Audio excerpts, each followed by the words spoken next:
Olá, mundo! Bem-vindos ao Zing Zang, o canal do desenvolvedor independente de jogos. No vídeo de hoje vamos falar um pouco sobre o público-alvo.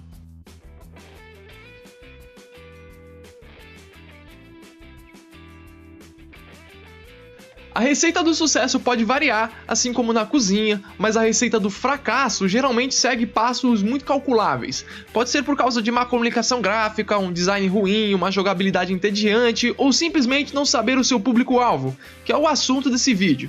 Mas antes de mais nada, a gente tem que saber o que é o público-alvo. E a definição que achei mais apropriada foi a seguinte: público-alvo é o segmento da sociedade com determinadas características em comum, idade, sexo, profissão, interesses, etc., ao qual se dirige uma mensagem ou um conjunto de mensagens.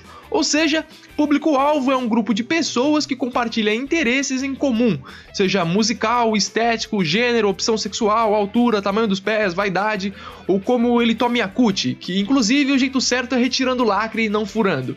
E seja qual for esse interesse em comum, você pode imaginar um produto que seja perfeito para esse coletivo de pessoas, e pode também encontrar um produto que não seja voltado a este mesmo grupo. E é exatamente essa a importância de definir um público-alvo. Ele nos dá alguns parâmetros de criação baseado nas características do grupo para o qual pretendo expor o meu produto. Por exemplo, se o seu jogo é para crianças de 6 a 10 anos, não faria sentido implementar mecânicas avançadíssimas e decisões morais complexas. Provavelmente você iria recorrer a algo mais simples e que desse à criança um senso de realização mais óbvio, com gráficos coloridos e simples, como esse jogo aqui. Agora, se o jogo fosse para jovens de 14 a 18 anos, talvez o resultado fosse um jogo de ação, de ritmo acelerado, com muito sangue e armas, mulheres e rock and roll, ou funk, como preferir, que desse ao jogador uma sensação de poder ou controle sobre aquele universo, com gráficos mais realistas, como Grand Theft Auto. E esse não é o momento de discutir a implicação moral desses jogos no desenvolvimento dos nossos pacíficos jovens. E por que isso é tão importante? É comum que jogos que não tenham um público-alvo definido antes da criação possuam elementos variados dos mais diferentes públicos. Por um exemplo, um jogo todo coloridinho, como se fosse para uma criança, feito com mecânicas extremamente avançadas, geralmente para um público mais velho. E aí existe um problema óbvio. Crianças não gostam de jogos de adultos e adultos não gostam de jogos de criança. E se você colocar ambos os elementos dentro de um mesmo jogo, nem crianças e nem adultos vão gostar do seu jogo. Se ninguém gosta, ninguém compra, e se ninguém compra, já dá pra saber onde isso acaba, né? Entretanto, se você possui um público-alvo definido, é extremamente simples saber o que vai funcionar dentro daquele contexto, baseando-se nas preferências daquele grupo.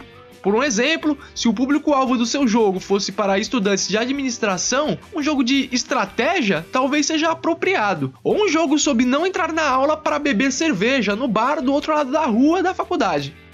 Pode parecer difícil, mas eu vou deixar um exercício que exemplifica bastante a tarefa. E se você quiser, deixa aí nos comentários a resposta. Momento exercício!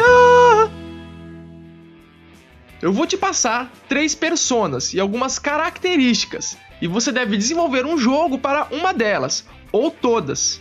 A primeira é Paulo, 19 anos, está sempre com seus amigos e no geral não faz nada sozinho. Acredita que a indústria não faz mais jogos como antigamente. A segunda é Juan, 13 anos, gosta de ação, mas sua mãe não deixa que ele compre jogos violentos, porém ele joga escondido quando ela não está vendo. E a terceira é a Ana, tem 16 anos, joga apenas no seu celular quando está voltando da escola ou está entediada, porém prefere ouvir músicas.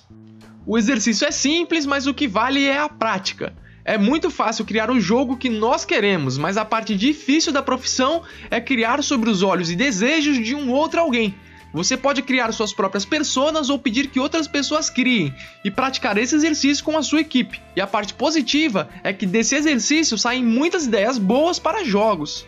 Público-alvo é mais um daqueles conceitos que grandes empresas usam, todas elas sem exceção, mas que geralmente os microempreendedores, como desenvolvedores independentes de jogos, desconhecem ou simplesmente ignoram. E se você ainda não sabe, eu te digo, fazer jogos vai além de juntar assets dentro da sua engine. Digo, fazer jogos como profissão vai além de juntar assets dentro da sua engine. Deixa aí nos comentários qualquer dúvida sobre o vídeo e já deixa junto o assunto que você quer ver aqui no Zing Zang. Inscreva-se no canal, aperta o dedo verde, ponto e vírgula e tchau!